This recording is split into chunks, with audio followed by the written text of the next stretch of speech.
The fluorescent lights above made everything look sterile and cold, but nothing was as cold as Derek's voice when he said, "No, we'll go with the basic package." Naomi Harris gripped the side of the hospital bed, another contraction ripping through her body like lightning. She was only 8 months pregnant. This wasn't supposed to be happening yet. The baby wasn't due for another 4 weeks. "Mr. Collins, your wife needs immediate care," the nurse said firmly. "She's in premature labor. We need to move her to a proper delivery room and monitor both her and the baby closely." "How much does that cost?" Derek asked, not even looking at Naomi as she whimpered in pain. The nurse hesitated. "Sir, this is about your wife and baby's safety." I asked how much.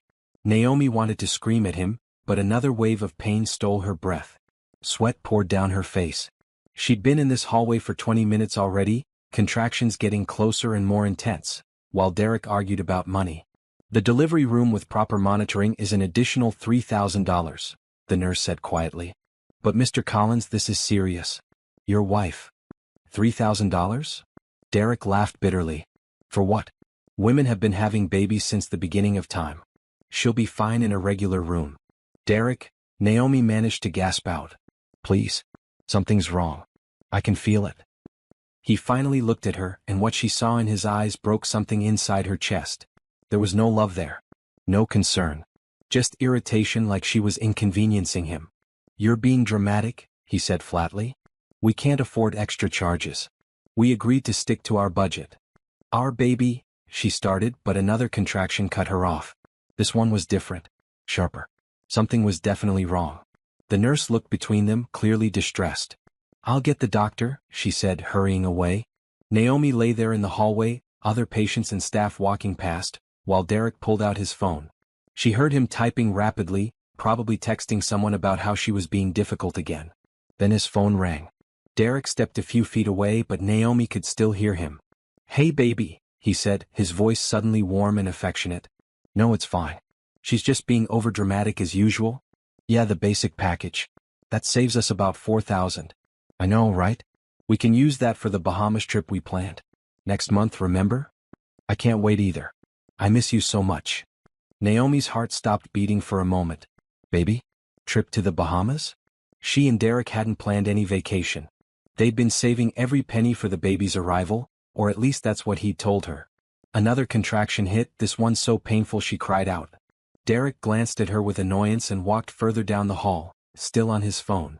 "I know, Courtney. I'll handle it. She won't suspect anything. After the baby comes, we can figure out our next steps. I love you too." The words echoed in Naomi's head even as the pain in her body intensified. "Courtney." He'd said "I love you" to someone named Courtney. While Naomi lay in a hospital hallway, 8 months pregnant with his child, being denied proper medical care. A doctor rushed over, a different nurse with him. "Mrs. Collins, we need to get you into a delivery room immediately. Your blood pressure is dangerously high, and the baby's heart rate is irregular." "My husband," Naomi started. "We'll deal with billing later," the doctor said firmly. "Your life and your baby's life are at risk." They wheeled her bed rapidly down the hallway. Derek jogged to catch up, his phone still in his hand. "Wait, what's happening?" "Nobody told me to authorize." "Sir, this is a medical emergency," the doctor said without slowing down. "We need to deliver this baby now." "But the cost." "Your wife could die," the nurse snapped. "Your baby could die. We're not asking permission."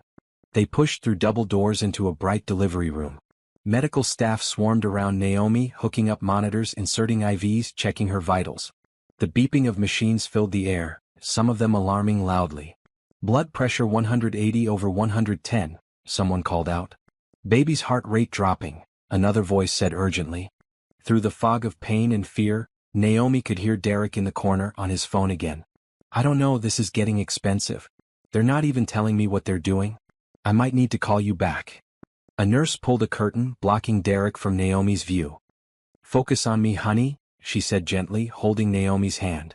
"We're going to take care of you and your baby. Just breathe." But Naomi couldn't breathe. Not just from the contractions. The truth was crushing her chest, making it impossible to pull in air. Her husband was having an affair. He denied her medical care to save money for a vacation with another woman. He was standing in the corner worried about costs while she and their baby might be dying. "Push," the doctor commanded. Naomi pushed, tears streaming down her face. Not from the physical pain, though that was immense. From the soul-deep agony of realizing the man she'd loved, the man she'd married, the man whose child she was bringing into the world, didn't care if she lived or died. 3 hours later, Naomi held her tiny daughter against her chest. Aaliyah was small but healthy, perfect in every way. The delivery had been complicated. Without the emergency intervention, they both might have died. Derek sat in the corner chair, scrolling through his phone, barely glancing at his daughter. And Naomi made a decision. This was the last time Derek Collins would ever make her feel worthless. She didn't know how yet, but she was going to make him regret every single moment of this night. What Derek didn't know, what nobody knew, was that Naomi had a secret too. A secret that would change everything. The private recovery room was quiet except for the soft beeping of monitors and Aaliyah's tiny snuffles as she slept in the bassinet beside Naomi's bed. It was 3 in the morning. Derek had left hours ago, claiming he needed to go home and get some sleep for work tomorrow. Naomi hadn't slept. Every time she closed her eyes, she heard Derek's voice saying, "I love you too," to Courtney. She saw the irritation on his face when she'd begged for proper medical care. She felt the abandonment of lying in that hallway, scared and in pain while he worried about money. Her body ached everywhere. The delivery had taken its toll. But the pain in her chest was worse. Derek had left his jacket draped over the chair. His phone was in the pocket. Naomi had watched him pull it out multiple times, seen the way he angled the screen away from her, noticed how he'd step into the hallway to take certain calls. She shouldn't look. She knew that. But she also knew what she'd heard. And she needed to know the full truth. Moving slowly, carefully, Naomi eased herself out of bed. Every muscle protested. She shuffled the few steps to the chair and pulled out Derek's phone. He hadn't changed his passcode. Why would he? He never thought she'd check. The first message thread that popped up was labeled "Court" with a heart emoji. Naomi's hands shook as she opened it. The messages went back 3 years. 3 years. They'd only been married for 4. She scrolled through months of messages. Explicit messages. Photos she couldn't unsee. Plans for weekends when Derek had claimed to be working overtime or visiting his brother. Conversations about Naomi that made her stomach turn. "She has no idea," Derek had written just last week. "She's so trusting it's pathetic." "When are you going to leave her?" Courtney had asked repeatedly. "After the baby comes," Derek had replied. "I need to wait for the right time. Plus she works, so I'll get alimony." Naomi kept scrolling, her heart sinking deeper with each message. Then she found something that made her blood run cold. "I'm pregnant," Courtney had texted 2 months ago. "Are you serious?" Derek had responded. "Yes. 8 weeks. What are we going to do?" "This is perfect actually. When Naomi's baby comes we can both file. She'll have to help support both kids. She makes more than me anyway." Naomi sat down hard in the chair. Courtney was pregnant too. Derek had gotten both of them pregnant at nearly the same time. And he was planning to use Naomi's income to support his affair partner and their child. She kept reading, numb now. The shock had gone beyond pain into something else entirely. A cold, clear fury. The messages revealed everything. Derek had been systematically moving money from their joint account into a secret account. Small amounts Naomi wouldn't notice. Over 3 years he'd stolen nearly $40,000. Their savings. Money Naomi had carefully set aside from her salary working at the tech company. He'd used that money to buy Courtney gifts, to pay for hotel rooms, to plan the vacation to the Bahamas that Naomi had thought was imaginary. There were messages about Naomi's pregnancy. Derek complaining about having to attend doctor's appointments. Courtney laughing about how Derek had convinced Naomi they needed to save money by getting the cheapest insurance plan. Messages from tonight while Naomi was in labor. "She's being so dramatic," Derek had texted. "Acting like she's dying just to get attention. Don't let her guilt you into spending extra," Courtney had replied. "We need that money for our trip. She'll be fine." Naomi set the phone down carefully on the chair. Her hands weren't shaking anymore. The tears had stopped. She looked at her sleeping daughter, so tiny and innocent, and felt something shift inside her. For the past 12 years, Naomi had hidden a truth. A truth she'd kept even from Derek. A truth she'd buried because she wanted to prove she could make it on her own. Her maiden name was Harris. Naomi Harris. And her father was Raymond Harris, founder and CEO of Harris Technologies, one of the largest tech companies in the world. When Naomi was 18, she'd had a huge fight with her father. He'd wanted to hand her everything, a position at his company, a trust fund, a life of luxury. But Naomi had wanted to earn her own way. She'd wanted to prove she was more than just Raymond Harris's daughter. So she'd left.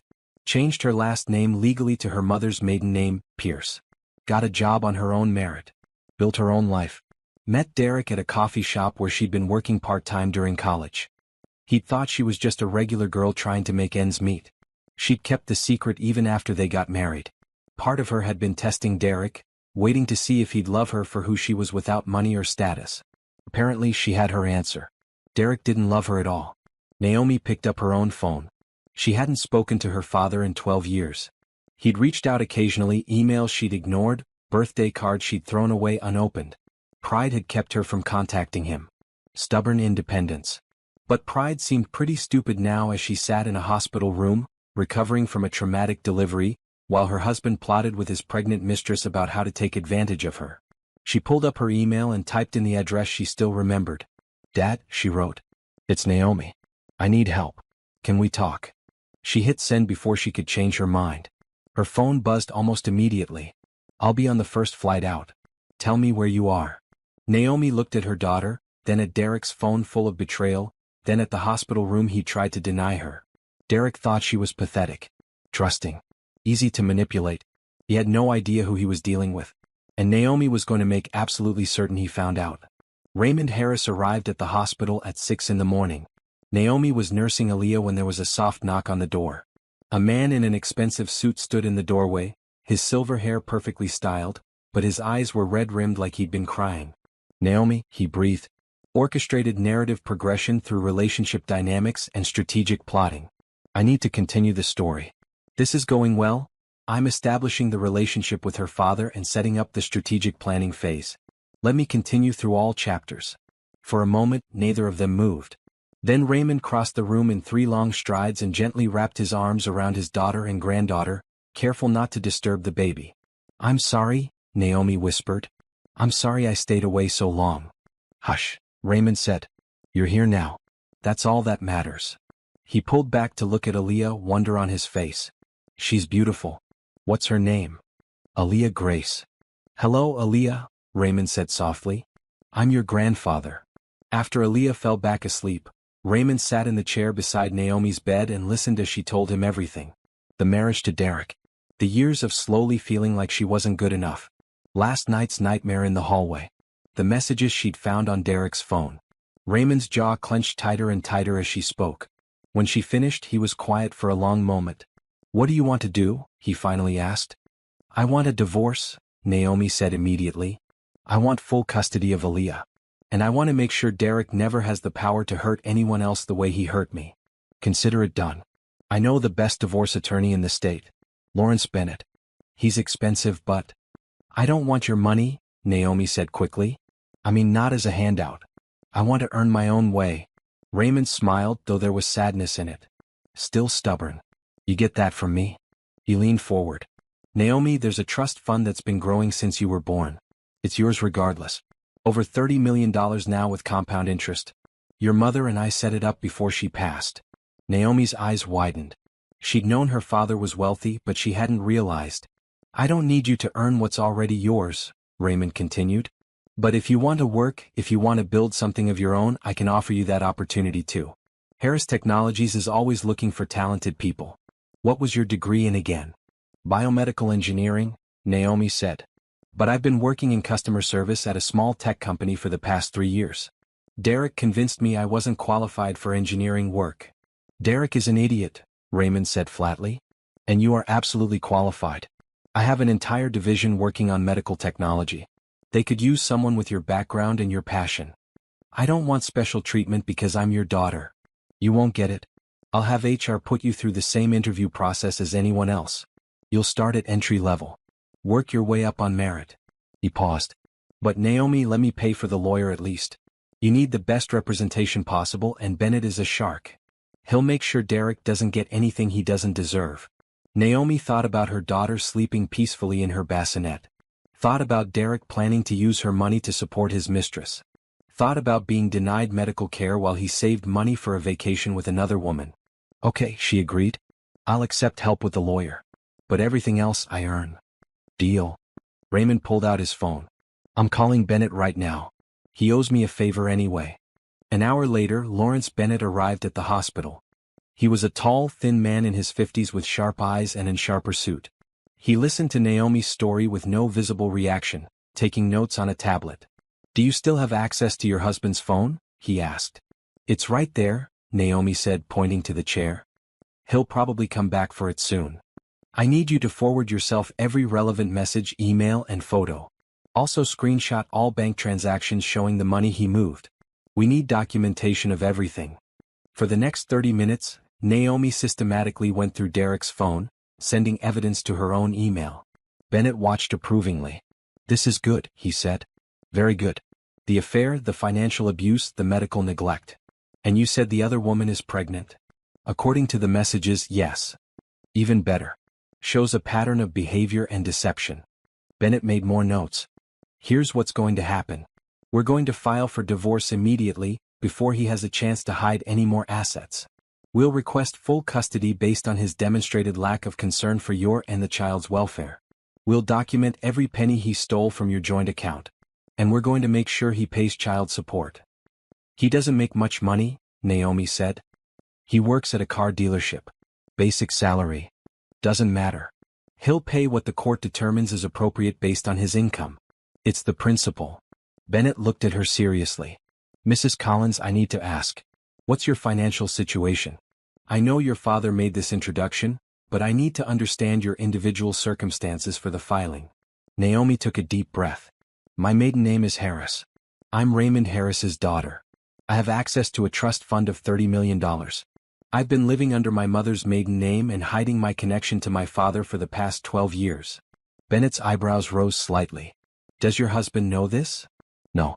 Nobody knows. I wanted to prove I could make it on my own." "Well," Bennett said slowly, "that changes things. Your husband is about to have the shock of his life." He smiled, and it wasn't a nice smile. "I'm going to enjoy this case very much." They spent the next 2 hours planning strategy. Bennett would file the divorce papers by end of business today. He'd request an emergency custody hearing based on Derek's behavior during the medical emergency. He'd also recommend Naomi file a police report about the stolen money. $40,000 was grand theft. "What about his girlfriend?" Naomi asked. "Courtney. She was encouraging him to deny me medical care. She knew I was in labor and told him to save the money for their vacation." "Did you forward those messages?" "Yes." "Good. I'll make sure they're part of the record. The judge will love that." Bennett stood. "Mrs. Collins, you've been very thorough in documenting everything. That's going to make my job much easier. I'll be in touch soon with the papers for you to sign." After he left, Raymond stayed with Naomi. They talked for hours, filling in the gaps of 12 years. He told her about the company, about innovations they were working on, about how he'd never stopped hoping she'd come home. She told him about college, about the dreams she'd had to put aside, about the isolation of her marriage. "Derek convinced me I wasn't smart enough," Naomi admitted. "That I should be grateful he married me. That nobody else would want me." "He's wrong," Raymond said firmly. "You are brilliant. You are capable. And you are about to show him exactly what you're made of." A nurse came in to check on Naomi and Aaliyah. As she was leaving, she paused. "Your husband called.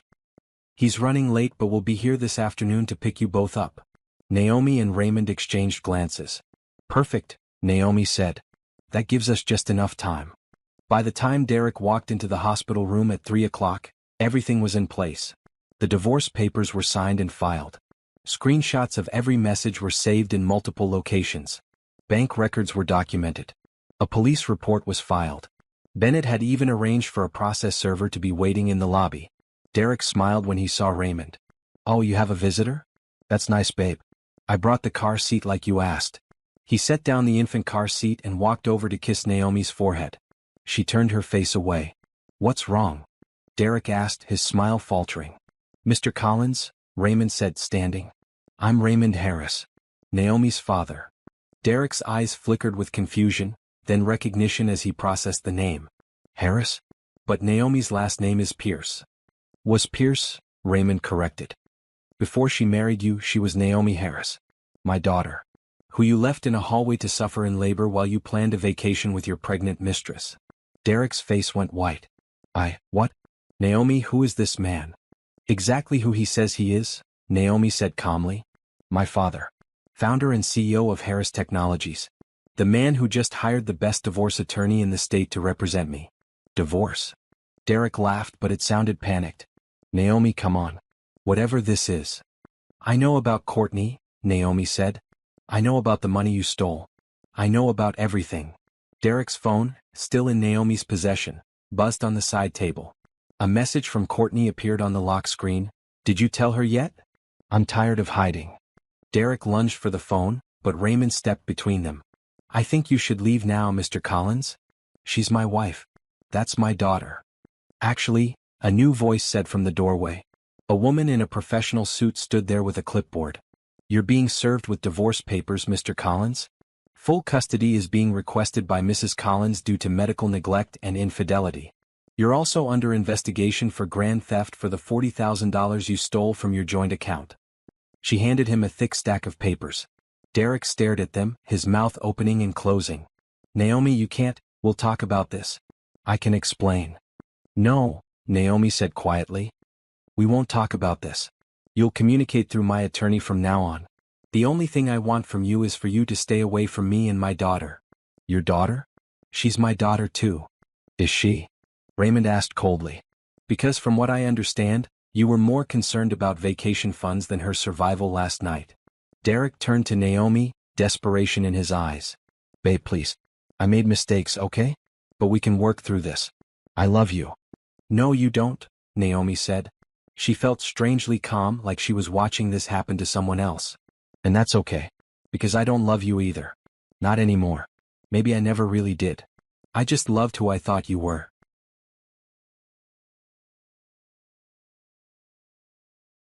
You're going to regret this, Derek said, his desperation turning to anger. You think you can just throw me away? Good luck raising a baby alone. You'll come crawling back. I don't think she will, Raymond said. Now leave before I have security escort you out. Derek looked at Naomi one more time, seemed to realize she was serious, and stormed out of the room. In the silence that followed, Aaliyah woke up and started to fuss. Naomi picked her up, cradling her close. Are you okay? Raymond asked gently. I am, Naomi said. And surprisingly, she meant it. For the first time in years, she felt free. I really am. Good, Raymond said. Because tomorrow we're going to start building your new life. 3 days later, Naomi was settling into her father's guest house when Derek showed up unannounced.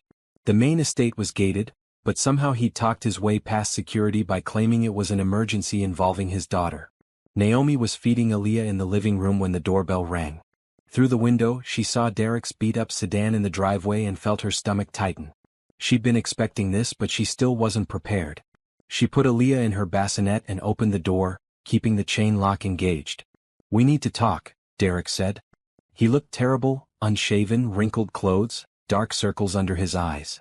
Talk to my lawyer, Naomi said, starting to close the door. Wait. Derek put his hand against the door. Please, Naomi. Just 5 minutes. Against her better judgment, Naomi hesitated. Part of her, the part that had loved him, that had believed in their marriage, wanted to hear what he had to say. 5 minutes, she agreed, removing the chain. But you're not coming inside. They stood on the porch.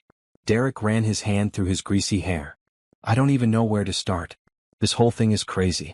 You're the daughter of Raymond Harris? How did I not know that? I didn't tell you. Why not? Because I wanted to know that you loved me for me, Naomi said. Not for my father's money or connections. Clearly, I got my answer. That's not fair, Derek protested. I did love you. I do love you. You loved me so much you cheated on me for 3 years? Got another woman pregnant? Stole $40,000 from our savings? Left me screaming in a hospital hallway because you didn't want to pay for medical care? I made mistakes. Mistakes. Naomi's voice rose despite her efforts to stay calm. You told Courtney you loved her while I was in labor with your child. You planned a vacation with her using money you stole from me. You convinced me I wasn't good enough, that I should be grateful you married me. I was confused, Derek said desperately. It was wrong, I know that now. But we can fix this. I'll end things with Courtney. We can go to counseling. Please, Naomi. Don't throw away our marriage. Our marriage was over the moment you decided another woman was more important than your pregnant wife, Naomi said flatly. Derek's expression changed. The desperation faded, replaced by something harder. Fine. You want to play it that way? Let's talk about money then. Community property laws mean half of everything is mine, including half of that trust fund your daddy set up for you. The trust fund was established before we were married and kept separate from marital assets, Naomi said calmly. Bennett had already explained this to her. You get nothing from it. We'll see what a judge says. And I'm filing for joint custody. Aaliyah is my daughter. You can't keep her from me. You mean the daughter whose medical care you refused to pay for? The daughter you barely looked at in the hospital? That daughter? I have rights. Derek shouted. You can't just cut me out. I'm not cutting you out. The court will determine custody based on what's best for Aaliyah. And given your behavior, I don't think that's going to work out well for you. Derek stepped closer and Naomi instinctively stepped back. His eyes were wild now, angry. You think you're so smart? So much better than me? You're nothing, Naomi. You were working customer service at some no-name company when I met you. Living in a crappy apartment. I gave you a decent life. Decent. Naomi almost laughed. You isolated me from my friends. Convinced me I wasn't qualified for better jobs. Took credit for my ideas. And you call that decent? You were weak, Derek spat. Pathetic. Always needing reassurance, always doubting yourself. Courtney isn't like that. She's confident. Independent. Better than you in every way. The words were designed to hurt, and once upon a time they would have. But Naomi felt nothing except a cold clarity. If Courtney is so wonderful, why are you here begging me to take you back? Derek's face flushed red. I'm not begging. I'm telling you how this is going to go. You're going to drop this ridiculous divorce. We're going to work this out. Or I'm going to make your life hell. I'll drag you through court for years. I'll fight for custody. I'll tell everyone what a terrible mother you are, how you abandoned your family the second you found out you were rich. Are you threatening me? Naomi asked quietly. I'm telling you the truth. You need me, Naomi. You always have. Without me, you're nothing. The door behind Naomi opened. Raymond stepped out onto the porch, and with him was Lawrence Bennett and a uniformed police officer. Mr. Collins, Bennett said pleasantly. Thank you for that performance. It's going to make my job so much easier. Derek's eyes widened as he saw the officer's body camera, the red recording light blinking steadily. You're served with a restraining order, the officer said, handing Derek papers. You're to stay at least 500 feet away from Ms. Harris and the child at all times. Any contact must go through attorneys. This is entrapment. Derek shouted. This is you violating the no-contact order we filed yesterday, Bennett corrected. The order that was delivered to you this morning by certified mail. The one you signed for. Derek looked frantically between them. Naomi, please. You need to leave now, sir, the officer said. Or I'll arrest you for violating the restraining order. I want to see my daughter. You'll have supervised visitation pending the custody hearing, Bennett said. All arranged through the proper channels. But right now you're in violation of a court order. Derek pointed at Naomi, his hand shaking with rage. You're going to regret this. I'll take everything. I'll destroy you. You're nothing without me, do you hear me? Nothing. Sir, leave now, the officer said, his hand moving to his belt. Derek backed away slowly, still shouting. This isn't over. I have rights. You can't do this to me. They watched as he got in his car and peeled out of the driveway, tires squealing. That went about as well as expected, Bennett said dryly. I'll file these recordings with the court. Between the threats, the harassment, and the verbal abuse, his chances of getting joint custody just dropped to near zero. Naomi was shaking, adrenaline flooding her system. Raymond put his arm around her shoulders. You did great, he said. I know that wasn't easy. He really thinks I'm nothing, Naomi said wonderingly. He genuinely believes I can't survive without him. Then let's prove him wrong, Raymond said. I got a call from HR today. They want to interview you tomorrow for the medical technology division. Are you ready? Naomi looked back at the guest house, where Aaliyah was sleeping peacefully, safe and loved. She thought about Derek's words, designed to make her feel small and worthless. She thought about years of being told she wasn't good enough. I'm ready, she said. It's time to show Derek and myself exactly what I'm capable of. That's my girl, Raymond said proudly. As they walked back inside, Naomi felt something shift in her chest. The fear that had lived there for so long, the doubt that Derek had planted and watered, was beginning to crack.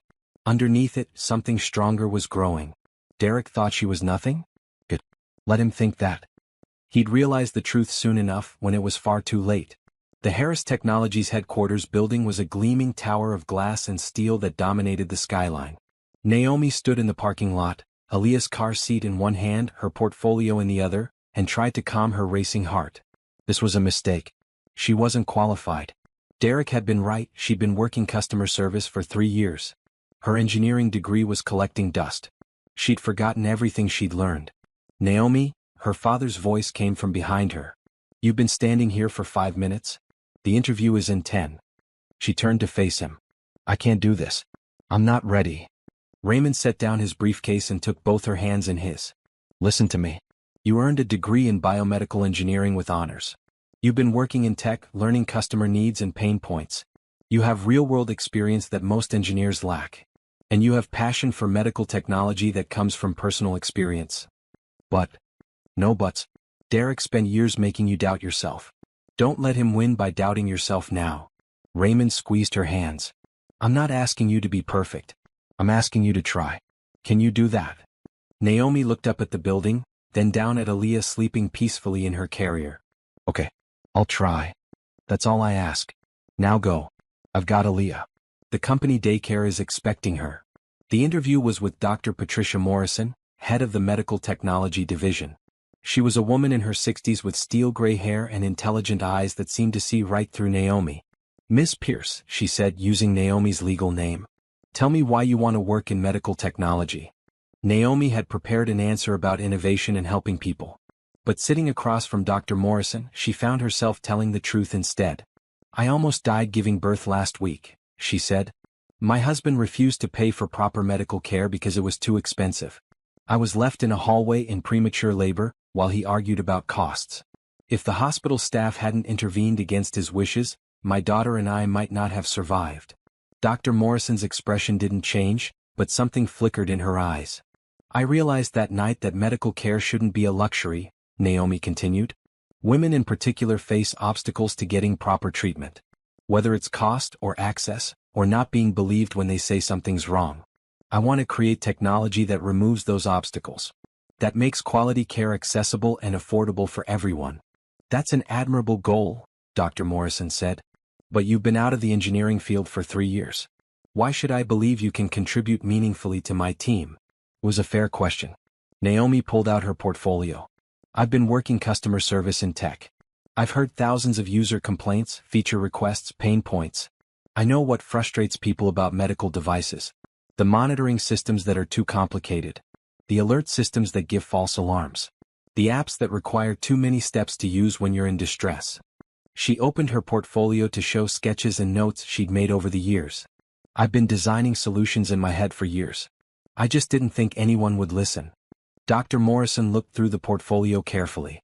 She stopped on a sketch of a pregnancy monitoring system. Explain this to me. It's a wearable sensor that continuously monitors vital signs during high-risk pregnancies, Naomi said, warming to the topic. Blood pressure, fetal heart rate, contraction patterns.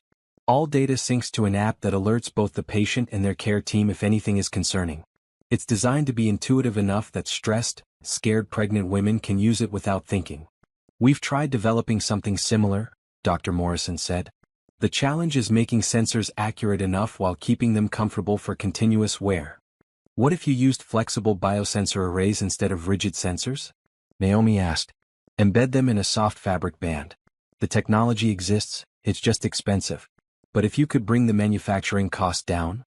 Dr. Morrison looked at her with new interest. How would you reduce manufacturing costs? They talked for an hour. Dr. Morrison challenged every idea, poked holes in every suggestion. But instead of feeling defeated, Naomi felt energized. This was what she'd been missing, the chance to solve real problems, to use her brain for something meaningful. Finally, Dr. Morrison sat back. You're rusty on the technical details. You'd need to take some refresher courses, learn our current development protocols. I can do that, Naomi said quickly. And you have a newborn, which means unpredictable hours and divided attention. I'm a single mother now, Naomi said. I need to work. And I'm willing to work harder than anyone else on your team to prove myself. Dr. Morrison studied her for a long moment. I don't give special treatment, even to the CEO's daughter. If you can't keep up, you're out. I understand. Good. You start Monday as a junior engineer. Entry-level salary. You'll work with our pregnancy monitoring team to develop that sensor system you described. If you can make it work, if you can bring costs down to a reasonable manufacturing price point, we'll talk about advancement. Naomi felt tears prick her eyes. Thank you. I won't let you down. See that you don't. Dr. Morrison stood, extending her hand. Welcome to Harris Technologies, Miss Pierce. After the interview, Naomi found her father in the executive daycare center, sitting on the floor with Aaliyah on a play mat, making silly faces that had the baby entranced. How did it go? He asked, looking up. I got the job, Naomi said, her voice shaking. I start Monday. Raymond stood, grinning, and pulled her into a hug. I knew you would. She said I was rusty. That I'd need refresher courses. So you'll take refresher courses. You can handle it. Naomi pulled back, wiping her eyes. Dad, thank you. For believing in me. For giving me this chance. I didn't give you anything, Raymond said firmly. You earned this on your own merit. Dr. Morrison doesn't hire anyone who doesn't meet her standards, family or not. She thinks you can do the work, so you can. That evening, Naomi sat in the guest house nursery, rocking Aaliyah to sleep. Her phone buzzed with a message from Bennett. Custody hearing scheduled for next month. Derek's attorney filed for joint custody and alimony. I've filed countermotion showing evidence of abuse and neglect. This is going to be ugly, but we'll win. Naomi looked down at her sleeping daughter. A month ago, she'd thought her life was over. She'd been married to a man who didn't love her, working a dead-end job, convinced she wasn't capable of anything better. Now she had her father back. She had a job that would let her make a real difference. She had her daughter healthy and safe. And she had the resources to fight for the life she deserved. Derek was right about one thing, this wasn't over. But he was wrong about who was going to win. 6 months transformed Naomi's life in ways she hadn't thought possible. Every morning she woke at 5, fed Aaliyah, dropped her at the company daycare, and was at her desk by 7. She stayed late most nights, studying, learning, pushing herself harder than she'd ever pushed before. Dr. Morrison hadn't exaggerated about not giving special treatment. She critiqued Naomi's work mercilessly, sent back designs with notes scrawled in red ink, and demanded perfection on every project. Naomi loved it. For the first time in years she felt like her brain was being used. Like she mattered. Like she was building something important. The pregnancy monitoring system was progressing. Naomi had partnered with the materials science team to develop a flexible sensor array that was both accurate and comfortable. The manufacturing costs were still too high, but she was working on solutions. Meanwhile, Derek was unraveling. His harassment started small. Text messages that Bennett intercepted. Emails demanding to know why Naomi was keeping his daughter from him. Phone calls to her old job, trying to get information about where she was working now. Then it escalated. He showed up at the Harris estate twice more, both times arrested for violating the restraining order. He created fake social media accounts to send Naomi messages. He contacted her old friends, telling them lies about how she'd abandoned him. But the worst was when he went to the press. Naomi was in a team meeting when her father called, his voice tight with anger. Turn on Channel 7. Now. She excused herself and pulled up the news stream on her phone. There was Derek sitting across from a sympathetic reporter, tears running down his face. She just disappeared, he was saying. Took our daughter and vanished. I came home from work one day and they were gone. No note, no explanation. That must have been devastating, the reporter said. I thought something terrible had happened. Then I found out the truth. She'd been lying to me our entire marriage. Hiding the fact that she was a billionaire's daughter. Playing poor while her father's money sat in a trust fund. Why would she do that? I don't know, Derek said, wiping his eyes. Maybe she was testing me. Maybe she enjoyed the deception. All I know is that I loved her, I gave her everything, and she destroyed our family. Naomi's hands clenched around her phone. What about your daughter? The reporter asked. I haven't been allowed to see her in months. Naomi won't even send pictures. She's using her father's money and power to keep Aaliyah from me. All I want is to be a father to my child. The segment ended with the reporter's voiceover, a father fighting for his rights against a powerful family. We'll continue to follow this story. Naomi's phone immediately started buzzing with calls from unknown numbers. Reporters. She turned it off. Bennett called from the office line. Don't respond. Don't engage. This is a desperate move because he knows he's losing the custody case. He's lying, Naomi said, her voice shaking with fury. He's making me sound like a monster. Let him. We have documentation of everything: the affair, the stolen money, the medical neglect. We have recordings of his threats. We have the restraining order violations. Let him dig his own grave with lies. The truth will come out in court. But the damage was done. Within hours, Naomi's face was all over social media. People who didn't know her, didn't know the truth, were calling her cruel, vindictive, a gold digger who'd trapped Derek with a pregnancy and then abandoned him. She wanted to scream. To tell the real story. To show the messages Derek had sent, the evidence of his affair, the proof of everything he'd done. No, Raymond said firmly when she suggested it. That's what he wants, to drag you into a public fight. Stay above it. Focus on your work. The people who matter know the truth. It was hard advice to follow. Naomi had to delete her social media accounts to escape the harassment. Reporters camped outside the estate gates. Her old co-workers were contacted for quotes. But Dr. Morrison pulled her aside one morning. I saw the news. For what it's worth, I don't believe a word of it. You're one of the hardest workers on my team. Keep your head down and keep working. Success is the best response to lies. So Naomi did exactly that. She threw herself even deeper into her work. When she couldn't sleep because of stress, she studied technical papers. When reporters called the office, she ignored them. When she felt overwhelmed, she looked at Aaliyah and remembered what she was fighting for. And slowly something shifted. Her pregnancy monitoring system was ready for prototype testing. The costs were still higher than ideal, but the technology worked. Sensors accurately tracked vital signs. The app was intuitive and responsive. Early testing showed it could detect complications hours before traditional monitoring. Dr. Morrison presented the prototype at a team meeting. This is excellent work.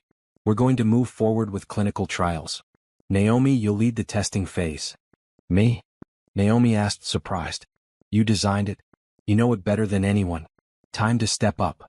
Leading the clinical trials meant working with hospitals, training medical staff, analyzing data. It meant presenting findings to executives. It meant being visible, being accountable, being responsible for something that could genuinely save lives. It was terrifying. It was exhilarating. It was everything Naomi had dreamed of and been told she couldn't do. The day Derek's attorney deposed her for the custody case, Naomi arrived in a power suit with her prototype in a briefcase, fresh from a successful hospital presentation. She answered every question calmly, with evidence to back up every claim. Yes, she'd left Derek. No, she hadn't abandoned her family. She'd escaped an abusive situation. Yes, she had money. No, she hadn't hidden it maliciously. She'd been protecting herself from exactly the kind of opportunistic behavior Derek was now displaying. Yes, she was working full-time. No, it wasn't neglecting Aaliyah. The child was in excellent care and thriving. Derek's attorney tried to paint her as cold, calculating, deceptive. But when Bennett presented the evidence, the messages, the stolen money, the affair, the medical neglect, the deposition fell apart. That night, Naomi received an email from Derek. Just one line, I hope you're happy destroying my life like this. She didn't respond. But she did print out the email and add it to the evidence file. 3 weeks later, Dr. Morrison called Naomi into her office. The clinical trials are going extraordinarily well. The hospital feedback is outstanding. We're moving forward with manufacturing. That's wonderful, Naomi said. I'm promoting you to project lead. Senior engineer level. You'll oversee the entire development and rollout. Naomi stared at her. Dr. Morrison, I've only been here 6 months. And you've accomplished more in those 6 months than some engineers accomplish in years. You've earned this, Naomi. Don't let anyone convince you otherwise. That evening, Naomi fed Aaliyah dinner in the high chair, watching her daughter smash sweet potatoes across her face with delight. Her phone buzzed with a news alert. Derek Collins arrested for attempted breaking and entering at Harris Technologies headquarters. Security footage shows Collins trying to access restricted areas. Investigation ongoing. Naomi closed her eyes. He just couldn't let it go. Couldn't accept that it was over. Couldn't stop trying to hurt her. But this time, his actions would have consequences he couldn't escape. And Naomi would make sure of it. The courthouse was packed the morning of the custody hearing. Naomi sat beside Bennett in a navy suit, her hair pulled back professionally, her hands folded calmly in her lap even though her heart was racing. Across the aisle, Derek sat with his court-appointed attorney. He'd lost weight and his suit looked slept-in. His eyes when they met Naomi's were filled with hatred. The judge, Honorable Margaret Chin, was a stern woman in her 60s known for her no-nonsense approach to family law. "We're here for custody determination in the matter of Collins versus Harris," she said. "Mr. Collins is requesting joint custody and alimony. Ms. Harris is requesting full custody with supervised visitation only. Mr. Bennett, present your case." Bennett stood. "Your Honor, I'll be brief because the evidence speaks for itself. Mr. Collins engaged in a 3-year affair while married to my client. He systematically stole $40,000 from their joint account to fund this affair. Most significantly, when Ms. Harris went into premature labor, Mr. Collins refused to authorize necessary medical care, leaving her in a hospital hallway in active labor while he saved money for a vacation with his mistress. He projected messages onto the courtroom screen. Derek's text to Courtney, talking about Naomi's dramatic pregnancy, planning their Bahamas trip, complaining about having to attend doctor appointments. The judge's expression grew darker with each message. "Furthermore," Bennett continued, "Mr. Collins has violated a restraining order 4 times, including an attempted break-in at Ms. Harris's workplace. He's conducted a media campaign designed to harass and defame my client. And he's threatened her repeatedly, all of which we have documented." He played the recording from the porch confrontation. Derek's voice filled the courtroom. "You're nothing without me. I'll make your life hell. I'll destroy you." Several people in the gallery gasped. Derek's attorney stood weakly. "Your Honor, my client was under emotional distress. He just discovered his wife had been hiding her true identity and wealth throughout their marriage." "Hidden wealth is not grounds for medical neglect," Judge Chin said sharply. "Nor for theft, affair, or threats. Continue, Mr. Bennett." Bennett presented medical records showing the complications from Naomi's delivery. Expert testimony about what could have happened without intervention. Financial records proving Derek had stolen money. Character witnesses describing Naomi's devotion to Aaliyah. Then Bennett played his final card. "Your Honor, I'd like to call Derek Collins to the stand." Derek's attorney looked panicked, but there was nothing he could do. Derek took the stand, swearing to tell the truth. "Mr. Collins," Bennett said pleasantly, "you claim you want to be a father to Aaliyah. How many diapers have you changed?" What? It's a simple question. How many diapers have you changed since your daughter was born?" Derek's face reddened. "I don't know exactly. More than 10? More than 5? Any? I was working." "You work at a car dealership, correct? 40 hours a week, standard schedule?" "Yes." "So you had time. You just chose not to participate in your daughter's care." Bennett pulled out more documents. "Your attorney claims you've been denied access to Aaliyah. But according to the custody agreement pending this hearing, you're allowed supervised visits every Saturday for 2 hours.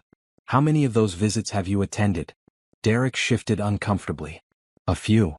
According to the supervisor's logs, you've attended 3 out of the 26 scheduled visits. That's 11%. And during those 3 visits you spent most of the time on your phone, correct?" "I had work calls." "On Saturday? During your only time with your daughter?" Bennett let that sink in. "Mr. Collins, you claim Ms. Harris has been cruel in keeping Aaliyah from you.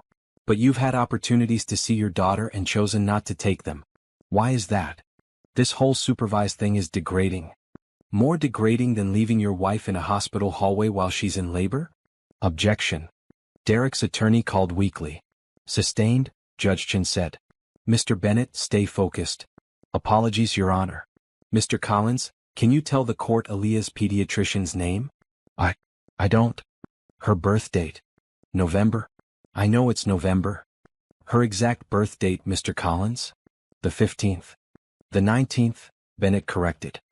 "Do you know if she has any allergies?" "No."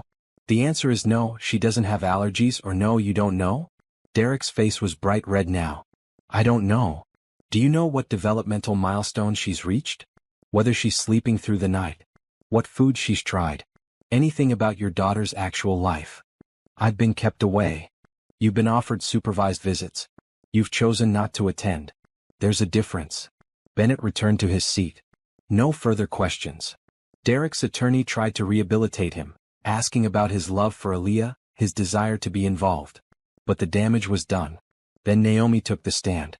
Bennett walked her through her daily routine, waking at 5, caring for Aaliyah, working full-time, coming home to more childcare. He had her describe Aaliyah's personality, her favorite toys, her sleep schedule, her doctor visits. "You're working as a senior engineer now?" Bennett asked. "Yes. I lead the pregnancy monitoring project at Harris Technologies." "Can you explain what that is?" Naomi described the monitoring system, how it could detect complications early, how it could save lives. I designed it because of what happened to me. No woman should have to beg for medical care while she's terrified and in pain.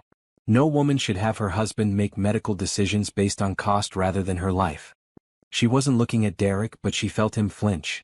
Derek's attorney cross-examined her, trying to make her seem cold and calculating for hiding her identity. But Naomi explained calmly that she'd wanted to be loved for herself, not her father's money. That she'd worked customer service jobs and lived in a modest apartment to prove she could make it on her own. And the fact that you're now working for your father's company, living at his estate, using his resources, doesn't that prove you were only pretending to be independent? No, Naomi said. It proves that when I needed help escaping an abusive situation, my father was there for me. And it proves that I'm capable of earning my own way based on my skills and work ethic, not on who my father is. The hearing lasted all day. By the end, Judge Chen looked exhausted. I'll review all evidence and issue my ruling within the week, she said. This court is adjourned. Naomi stood on shaky legs. Bennett squeezed her shoulder. You did great.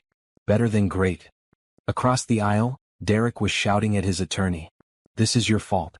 You said we had a chance. Mr. Collins, Judge Chen said sharply. Control yourself or I'll hold you in contempt. Derek's eyes found Naomi. The hatred there was so intense she actually took a step back. But then she straightened her spine. She'd done nothing wrong. She'd simply refused to continue being his victim. If he hated her for that, so be it. 3 days later, the ruling came. Judge Chen awarded Naomi full physical and legal custody of Aaliyah. Derek was granted supervised visitation once a month, pending completion of anger management courses and parenting classes. He was ordered to pay child support based on his income, a small amount, but the principle mattered. And most importantly, the judge's written ruling included language that made Naomi's heart swell. Mr. Collins demonstrated a fundamental lack of care for his child's well-being and safety. His actions during Ms. Harris's medical emergency were not those of a concerned parent but of someone prioritizing money over human life. Ms. Harris, by contrast, has shown herself to be a devoted, capable mother who has built a stable, loving environment for her daughter while also contributing meaningfully to society through her work. Full custody is in the child's best interest. That night, Naomi held Aaliyah close and cried. Not from sadness but from relief. From vindication. From the knowledge that she'd fought and won. Derek sent one final text, violating the restraining order one last time. You'll never be happy. You'll never find anyone who loves you. You're going to die alone and miserable. Naomi forwarded it to Bennett, who forwarded it to the prosecutor. Another violation. Another consequence. Then she blocked Derek's number and deleted the message. She had more important things to focus on. Like the daughter in her arms. Like the life she was building. Like the future that was finally, truly hers. 18 months after the divorce, Naomi stood in a conference room presenting to the Harris Technologies Board of Directors. Her pregnancy monitoring system had completed clinical trials with outstanding results. Now she was proposing something bigger. Accessible medical technology shouldn't be a luxury, she said, clicking through her presentation. But current market prices put quality devices out of reach for millions of women. I'm proposing we launch a new subsidiary, Harris Medical Access, focused specifically on affordable, high-quality medical devices for underserved communities. The board members shifted in their seats. These were hard-nosed business people who cared about profit margins. The initial investment would be significant, one director said. What's the projected return? Long-term, substantial. We'd be creating an entirely new market segment. Short-term, modest but steady growth. Naomi moved to the next slide. But more importantly, we'd be saving lives. We'd be preventing the kind of medical neglect and complications that happen every day to women who can't afford proper prenatal care. Another director spoke up. Ms. Harris, I understand this is personal for you. But we have shareholders to consider. I am considering shareholders, Naomi said firmly. A new market segment means new revenue streams. Brand loyalty from underserved communities. Positive PR that strengthens our overall corporate image. And tax incentives for medical technology development and community health initiatives. She'd done her homework. For every objection the board raised, she had an answer. Financial projections. Market research. Partnership opportunities with hospitals and clinics. Raymond sat at the head of the table, watching her with undisguised pride. But he didn't intervene. This was Naomi's presentation, her proposal, her vision. After 2 hours of questions, the board voted. The proposal passed 8-3. "Congratulations, Ms. Harris," the chairman said. "You'll lead this subsidiary as CEO. Put together your team and show us what you can do." Naomi walked out of that boardroom feeling like she was floating. CEO of her own company. At 26 years old. That evening, she celebrated with her father and Aaliyah at a quiet dinner. Her daughter was almost 2 now, talking in full sentences, full of personality and joy. "Mama, look," Aaliyah said, showing Naomi a crayon drawing that was mostly scribbles. "That's beautiful, sweetheart." "What is it?" "It's you. At work." Naomi felt her throat tighten with emotion. Her daughter saw her working, saw her building something meaningful, and understood it was important. "Your mother did something incredible today," Raymond told Aaliyah. "She's going to help a lot of people." "Like a superhero?" Aaliyah asked. "Exactly like a superhero," Raymond agreed. The next 6 months were a whirlwind of hiring, development, partnerships, and late nights. Naomi built a team of talented engineers and designers who shared her vision. They streamlined manufacturing processes, negotiated better supply chain contracts, and cut costs without sacrificing quality. The first product launch was the pregnancy monitoring system, now priced at less than a third of comparable devices on the market. Hospitals and clinics serving low-income communities immediately placed orders. Women who couldn't afford private medical care now had access to the same quality monitoring as wealthy patients. Naomi received thousands of emails from users. Women thanking her for creating something they could afford. Stories of complications caught early because of the monitoring system. Lives saved because someone finally made medical technology accessible. One email in particular stayed with her. "I'm a single mom working 2 jobs. I couldn't afford regular doctor visits during my pregnancy. Your monitoring system caught my rising blood pressure in time for me to get help. You saved my baby's life and mine. Thank you." Naomi printed that email and kept it on her desk as a reminder of why this work mattered. Meanwhile, Derek's life continued its downward spiral. The breaking and entering charge led to probation. He lost his job at the car dealership. Courtney left him after their baby was born, taking full custody and moving to another state. He tried suing Naomi again, claiming she defamed him through her business success and media presence. The lawsuit was thrown out immediately. He tried contacting Aaliyah on social media when she was too young to even have accounts.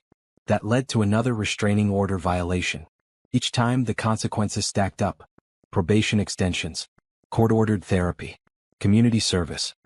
His life became a series of legal problems of his own making, each one stemming from his inability to let go of his anger at Naomi.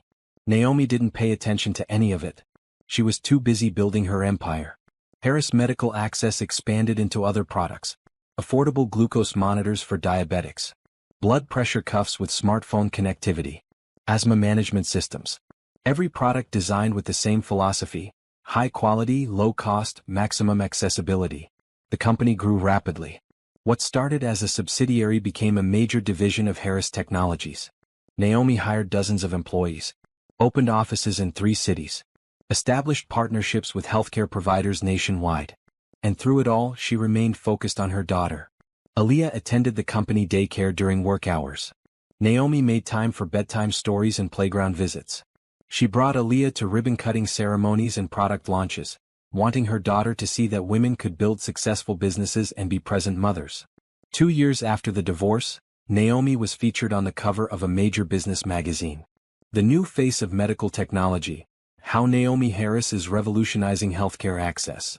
The article detailed her journey, the abusive marriage she'd escaped, the company she'd built, the lives she was saving. It was honest about the challenges she'd faced and the strength it had taken to overcome them. Derek saw the article. Of course he did. He sent a bitter email through his attorney, demanding his fair share of her business success since they'd still been married when she started at Harris Technologies. Bennett's response was swift and brutal. Mr. Collins forfeited any claim to Ms. Harris's success the moment he chose infidelity and theft over his marriage. Any further frivolous lawsuits will be met with sanctions for abuse of the legal system. That was the last Naomi heard from Derek directly. But she heard about him through other channels. He'd moved back in with his mother. He was working irregular jobs, barely making child support payments. He'd aged badly, stress and bitterness wearing him down. Naomi felt no satisfaction in his downfall. She didn't celebrate his struggles. She simply didn't think about him at all anymore. She had better things to focus on. Like Aaliyah's third birthday party, complete with a princess theme and a dozen excited toddlers. Like the hospital wing that wanted to be named after Harris Medical Access in recognition of their donated equipment.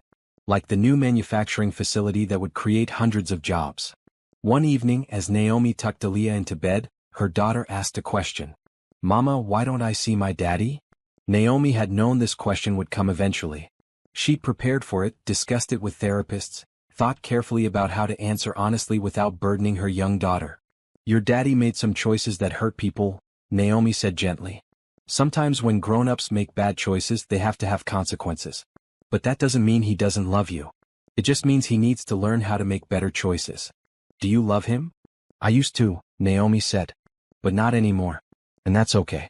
Sometimes people grow apart. What matters is that I love you very, very much. And Grandpa loves you. And we have a whole family who cares about you." "I love you too, Mama," Aaliyah said, yawning. "And I'm proud of you. You're a superhero." Naomi kissed her daughter's forehead, her heart full. "Sleep well, sweetheart." As she left the room, Naomi passed a mirror in the hallway. She stopped, looking at her reflection. She looked different than she had 2 years ago. Stronger. More confident. Happy. Derek had told her she was nothing without him. That she'd never be happy. That she'd die alone and miserable. Looking at her reflection, at the success she'd built and the daughter she was raising, Naomi smiled. He'd been wrong about everything else. Why would he be right about that? The call from Bennett came early on a Tuesday morning. Naomi was making breakfast for Aaliyah when her phone rang. "Derek's been arrested," Bennett said without preamble. "Corporate espionage. Attempted data breach. It's serious this time." Naomi nearly dropped the spatula. "What?" "Apparently he's been working with a competitor, trying to steal Harris Medical Access proprietary information. Manufacturing processes, device specifications, client lists. He got caught trying to access your company's servers with credentials he somehow obtained." "How?" "He convinced an intern that he was your husband and needed access for legitimate purposes. The intern was new and didn't know the situation. Derek got login information and tried to download sensitive files. Your IT security caught him immediately." Naomi sat down heavily. "Why would he do this?"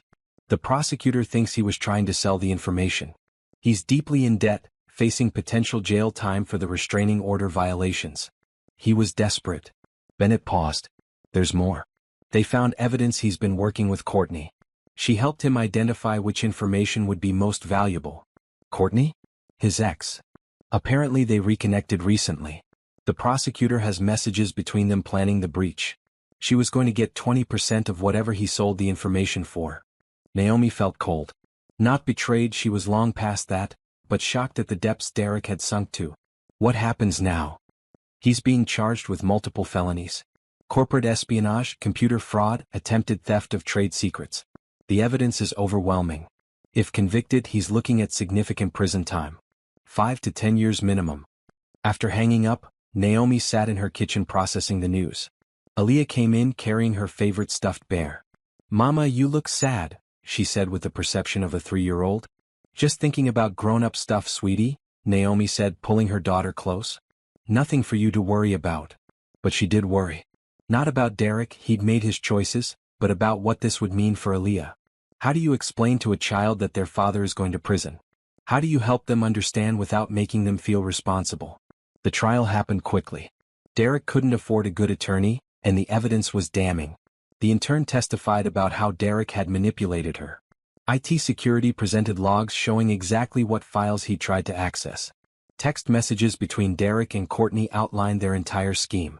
Naomi was called as a witness to establish the value of the stolen information and the potential harm if it had been sold to competitors. Sitting in the witness box, she saw Derek for the first time in months. He'd lost even more weight. His hair was graying. He looked 10 years older than he actually was. When their eyes met, she expected to feel something. Anger maybe. Satisfaction at his downfall. Fear at his desperation. Instead, she felt nothing but a distant sadness. This was a man who could have had a decent life. He'd been married to someone who loved him, had a beautiful daughter, had opportunities. Instead, he'd chosen bitterness and revenge at every turn, each choice leading him deeper into trouble. "Ms. Harris," the prosecutor said, "can you describe the potential impact if this information had reached your competitors?" Naomi explained how the stolen manufacturing processes were the result of years of research and development. How losing that competitive advantage could have cost the company millions. How it could have forced them to raise prices on their affordable medical devices, directly harming the low-income communities they served. Derek's attorney tried to paint Derek as desperate, not malicious. A father kept from his child, driven to extreme actions by circumstances beyond his control. But the jury wasn't buying it. They'd heard too much evidence. Seen too many deliberate choices. Understood that Derek had systematically tried to sabotage his ex-wife's business not out of desperation but out of spite. The verdict came back in 3 hours. Guilty on all counts. Derek stood for sentencing 2 weeks later. The judge was not sympathetic. "Mr. Collins, you've shown a pattern of behavior that demonstrates a fundamental disrespect for the law and for other people," she said. "You've violated restraining orders, harassed your ex-wife, neglected your child. And now you've attempted to steal valuable intellectual property that was designed to help people access healthcare. I see no remorse, no acknowledgement of wrongdoing, no effort to change your behavior." She sentenced him to 7 years in prison, followed by 3 years of probation. As he was led away in handcuffs, Derek shouted at Naomi across the courtroom, "This is all your fault. If you'd just given me another chance, if you just shared your money, I wouldn't have had to do this." Even now, even facing prison, he blamed her.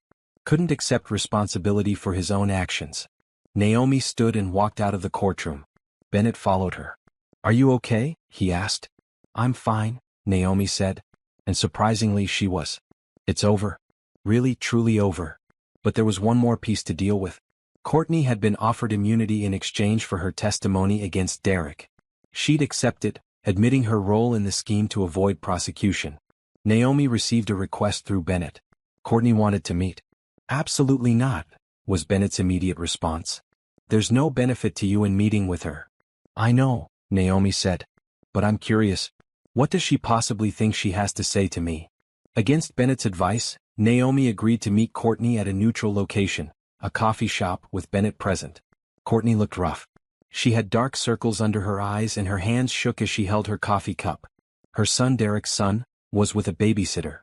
"Thank you for seeing me," Courtney started. Naomi said nothing, just waited. "I wanted to apologize. For everything. The affair, encouraging Derek to deny you medical care, helping with the data breach. All of it." Courtney's voice cracked. "I was stupid. I believed Derek when he said you were the problem. That you were controlling and difficult.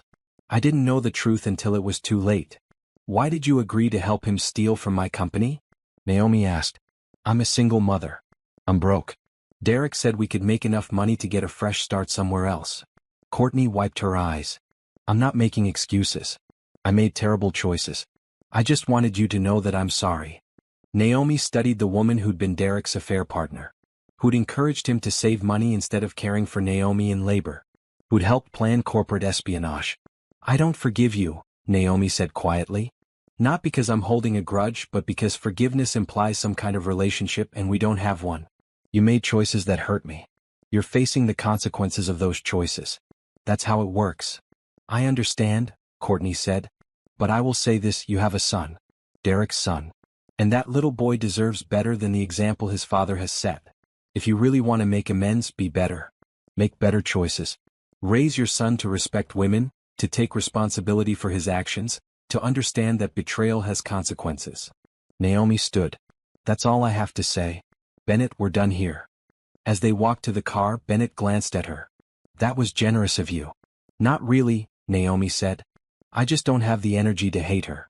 I have better things to do with my time." And it was true. Derek and Courtney had taken up enough space in her life. She was done giving them any more of her attention, her energy, her time. She had a daughter to raise, a company to run, a future to build. And none of that future included Derek Collins. 3 years after the divorce, Naomi stood on the stage of a brand new hospital wing dedicated to maternal health. The crowd was full of reporters, medical professionals, community leaders, and grateful patients whose lives had been touched by Harris Medical Access. "This wing represents more than just new facilities," Naomi said into the microphone, Aaliyah holding her hand on stage. "It represents a commitment that every woman, regardless of income or insurance status, deserves quality medical care during pregnancy and childbirth. That no woman should have to beg for treatment. That healthcare is a right, not a privilege. The crowd applauded. Naomi looked down at her daughter, now 5 years old and thriving. Aaliyah was confident, curious, kind, everything Naomi had hoped she would be. This wing is named the Aaliyah Grace Collins Maternal Health Center, Naomi continued. Because my daughter's birth was both the worst and best day of my life. Worst because I experienced firsthand how broken our healthcare system can be. Best because becoming her mother gave me the purpose and strength to try to fix it. After the ceremony, Raymond found her in the crowd. At 70 he was still sharp and active, but he'd started talking about retirement, about wanting to spend more time with his granddaughter. Your mother would be so proud, he said, hugging Naomi tight. I'm so proud. I couldn't have done any of this without you, Naomi said. You could have. You would have. But I'm glad I got to be part of it. Harris Medical Access had grown beyond Naomi's wildest dreams. They now had offices in 8 states, over 500 employees, and had expanded into multiple medical device categories. Their products were used in hundreds of hospitals and clinics, particularly those serving low-income and rural communities. But more importantly, they'd proven that doing good and doing well financially weren't mutually exclusive. The company was profitable, growing, and making a genuine difference in people's lives. Naomi had been featured in countless magazines and news programs. She'd given speeches at medical conferences and business schools. She'd become a voice for accessible healthcare and women in STEM fields. And through it all, she'd remained focused on what mattered: her daughter, her work, and the knowledge that she'd built something meaningful from the ashes of her worst experience. That evening, Naomi and Aaliyah had dinner in the home Naomi had bought 18 months ago. Not her father's guest house, but her own place, a comfortable house in a good neighborhood with a yard where Aaliyah could play. Mama, can I ask you something? Aaliyah said over dinner. Of course, sweetie. Some kids at school have mamas and daddies. I just have you and Grandpa. Is that okay? Naomi set down her fork. Come here, love. Aaliyah climbed into her lap. It's more than okay, Naomi said. Every family is different. Some have a mom and dad. Some have 2 moms or 2 dads. Some have just a mom or just a dad. Some have grandparents or aunts or uncles raising them. What matters isn't who's in your family. What matters is that the people in your family love you and take care of you. You love me, Aaliyah said confidently. So much. More than anything in the whole world. And Grandpa loves me. He absolutely does. Then our family is perfect, Aaliyah declared, snuggling into Naomi's arms. Later, after Aaliyah was asleep, Naomi sat on her back porch with a glass of wine and thought about Derek. He was 3 years into his prison sentence, with 4 years still to serve. She'd heard through the legal system that he was finally participating in the therapy and anger management courses that had been court-ordered. Whether he was actually changing or just going through the motions, she didn't know and didn't particularly care. She received a letter from him once a year on Aaliyah's birthday. The first one had been full of blame and anger. The second had been slightly less bitter. The third, which arrived this year, was different. Naomi, it read. I don't expect you to read this or respond. I just need to say it. I'm sorry. For everything. For the affair, for stealing from you, for how I treated you during the pregnancy, for all of it. I've had a lot of time to think in here, and I've realized that every bad thing in my life has been the result of my own choices. You didn't destroy me. I destroyed myself. I hope Aaliyah is happy and healthy. I hope you're happy too. You deserve better than me. Derek. Naomi had filed the letter away without responding. She didn't owe Derek forgiveness or acknowledgement. But she did feel a small sense of closure, knowing he finally understood. Her phone buzzed with a message from Dr. Morrison, her former boss and now close friend. Saw you on the news tonight. The hospital wing looks amazing. Proud of you, kid. Naomi smiled. She'd built a network of supportive people, colleagues, friends, mentors. People who valued her for who she was and what she contributed to the world. She thought about the girl she'd been at 18, so desperate to prove herself that she'd cut contact with her father. The young woman who'd married Derek thinking love was enough. The terrified mother lying in a hospital hallway, believing she deserved the neglect. That person felt like a stranger now. The woman Naomi had become was strong, successful, happy.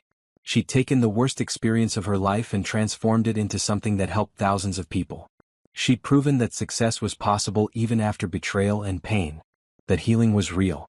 That happiness didn't require a partner or validation from someone else. Aaliyah was her joy. Her work was her passion. Her father was her rock. Her friends were her chosen family. Derek had said she would never be happy. That she'd never find love. That she'd die alone and miserable.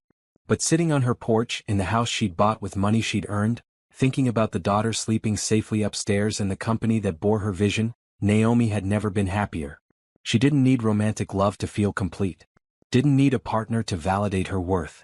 Didn't need anything except the life she'd built for herself and her daughter.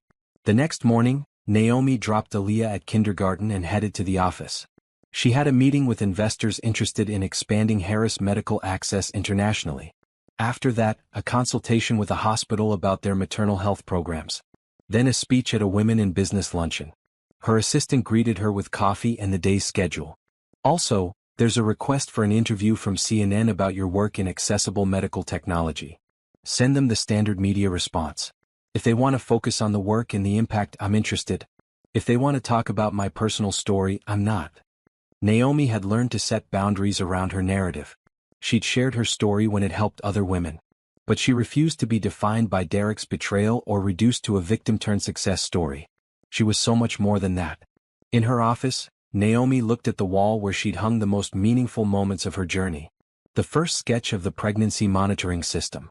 The email from the woman who'd thanked her for saving her baby's life. The magazine cover featuring her as a leader in medical technology. A photo of Aaliyah at the hospital wing ribbon cutting. And in the center, a photo of herself from 3 years ago, taken the day she'd officially launched Harris Medical Access. She looked scared and hopeful and determined all at once. Naomi touched the photo gently. "We did it," she whispered. "We really did it." A knock on the door brought her back to the present. Dr. Morrison peeked in. "Got a minute? I have some new sensor data I want to run by you." "Always," Naomi said, gesturing her in. They spent the next hour deep in technical discussion about improving their monitoring algorithms. This was what Naomi loved. Solving problems, creating solutions, making things better. That afternoon, Naomi picked up Aaliyah from school. Her daughter bounced into the car, full of stories about her day. "We learned about jobs today," Aaliyah announced. "And I said my mama makes things that help people stay healthy. My teacher said that's a very important job." "It is," Naomi agreed. "What do you want to be when you grow up?" Aaliyah thought seriously. "Maybe a doctor. Or maybe I'll make things like you. Or maybe a superhero." "You can be anything you want," Naomi said. "As long as you work hard and never let anyone make you feel like you're not good enough." "Like how you didn't let Daddy make you feel bad?" Aaliyah asked. Naomi glanced at her daughter in the rearview mirror, surprised. They'd talked about Derek in age-appropriate terms, but this was the first time Aaliyah had connected those dots. "Exactly like that," Naomi said. "Sometimes people who are supposed to love us don't treat us right. And it's okay to walk away from those people and build something better." "You built something amazing," Aaliyah said. "Grandpa told me our company helps thousands and thousands of people." "We do," Naomi confirmed. "And maybe one day you'll build something amazing too." That night, after Aaliyah was in bed, Naomi sat at her kitchen table with her laptop, reviewing proposals for the international expansion. It was quiet work, methodical but satisfying. Her phone rang. It was a number she didn't recognize but with a local area code. Curious, she answered. "Miss Harris? This is Jennifer Tate.